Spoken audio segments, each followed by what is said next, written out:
Et tout ça, ça pouvait être... apparemment, l'un des premiers super-héros, c'était Captain America. Ouais. Il avait été créé par 2 juifs aux États-Unis qui aimaient pas le nazisme, en pleine montée du nazisme, c'était en 1938. Logique. Et du coup, c'était Captain America qui allait se battre contre des nazis et des trucs comme ça, parce que lui, il était juste. Ouais. C'est drôle parce que moi, ma référence les créateurs des comics Marvel et tout ça, c'est Stan Lee, mais en fait, il y a certains héros qui n'ont pas été créés par Stan Lee et Marvel et qui existaient déjà avant et qu'il a juste repris, en fait. Tu sais lesquels ou pas comme ça? Du coup, Captain America, je sais pas, mais je sais qu'il y en a plusieurs qui ont été inventés avant Stan Lee, mais je sais pas du tout c'est qui a inventé quoi dans tout ça. On ira voir. Après la petite pause musicale. On reviendra avec les infos après. Ce que j'ai trouvé très intéressant, c'est bon, on sait que les ennemis avant c'était les nazis, les Russes, etc. Les talibans plus récents, mais quand même un peu, ça commence à être démodé. C'est quoi les méchants maintenant? C'est quoi les ennemis maintenant, tu vois? Genre, est-ce que vous avez vu Trump, non, déjà. parce que lui il est à la tête du truc, donc non. C'est qui les ennemis de l'État? Là maintenant, est-ce que vous avez vu des Marvel dernièrement? Et moi, il y a celui qui il y a est le sorti, dernier Red Hulk qui est sorti. Ouais, non, il est vilain. Est-ce que vous avez vu Civil War? Captain America Civil War? Non, moi je regarde pas du tout des trucs de super-héros. En gros, désolé, je connais pas du tout. Moi, je suis en train de regarder toute la série Marvel avec mon frère, et donc à chaque fois que je rentre de Et moi j'ai fait l'attraction Marvel à Disneyland. Ah, ça va alors. Et c'était super. C'est bon. Je vous la conseille vraiment, c'était génial. Pardon, c'est loin du sujet. En gros, je vais vous expliquer un peu. Civil War, il se passe quoi?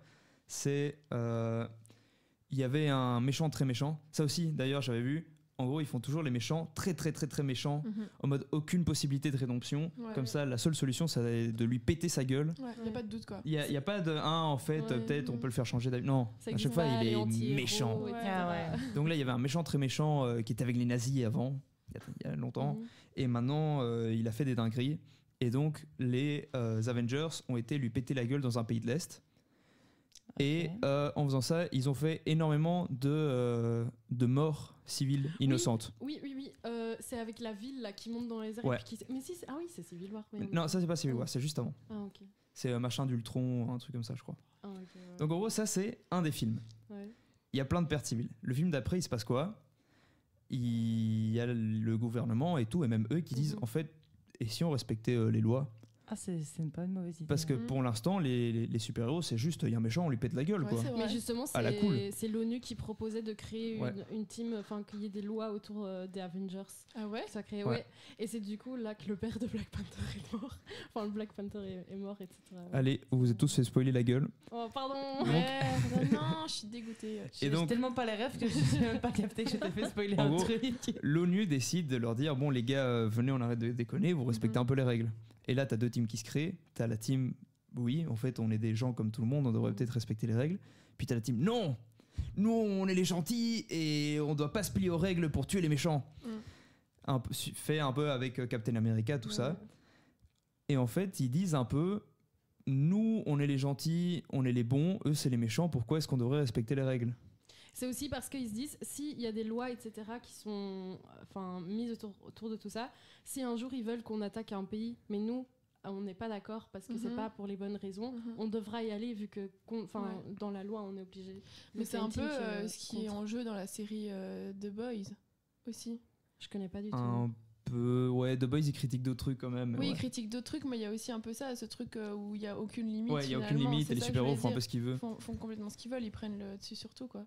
Mais là, le message que je trouve intéressant, c'était en mode les lois nous limitent dans la façon de combattre les méchants et du coup, finalement, on laisse un peu les méchants faire ce qu'ils veulent parce qu'on est limité par des lois et donc on ne doit pas respecter les lois. Et en fait, ça reflète un peu aussi la vibe des États-Unis de juste aller dans des pays et péter la gueule des gens parce que on est les États-Unis. Pourquoi on devrait se plier aux lois internationales, l'ONU, tout ça. Et je me suis dit, j'avoue que ça, j'y avais pas pensé. En mode, on voit souvent un peu le truc très manichéen qu'il y avait avant, les nazis, il faut les tuer, les communistes, il faut les tuer. Mais c'est vrai que maintenant, c'est un peu, le discours, il est devenu un peu plus subtil. Ils sont un peu réveillés, les propagandistes. Et je trouve ça intéressant. Non, c'est vrai. C'est super drôle parce que j'ai dû faire une présentation là-dessus au Q1 sur l'ingérence. Le fait d'entrer dans un autre pays parce qu'il a attaqué un autre et que ce pays est ton allié, donc tu as le droit d'aller défendre ton allié, etc. C'est super compliqué aussi parce qu'il y a, d'un côté, il y a certaines lois, mais il y a d'autres lois qui se contredisent. Puis tu as les lois internationales que tous les pays doivent suivre, mais que pas tous les pays suivent.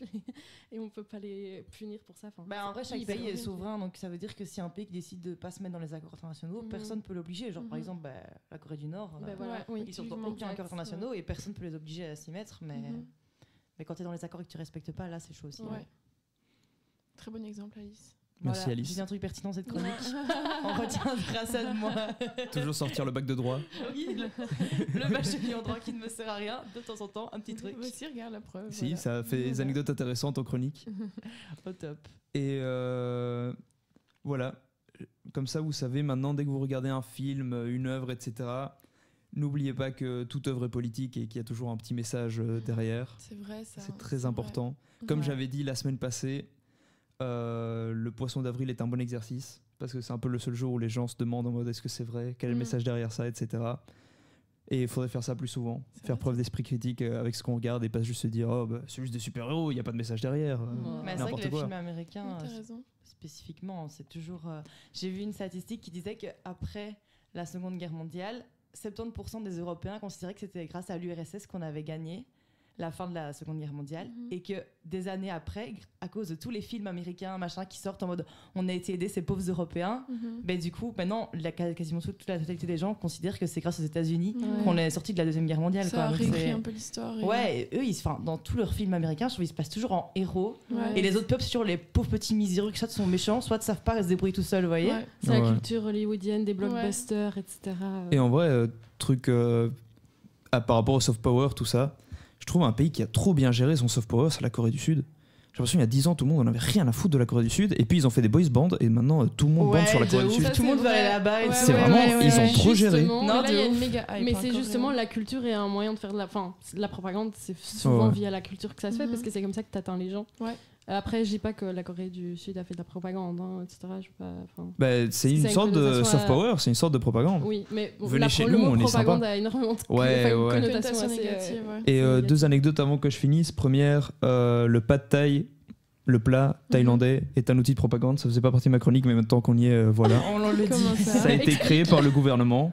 Et ils ont distribué des recettes et ils ont donné des cours à plein de Thaïlandais et puis ils les ont envoyés dans d'autres pays pour répandre un peu la culture thaï et leur bouffe et tout. Et apparemment, il y a plein de plats qui n'existaient pas. Ils ont juste été créés par le gouvernement en mode alors ça va être un plat à nous. Et c'est pour ça que tu peux trouver genre un pad thaï dans tous les restos thaïlandais.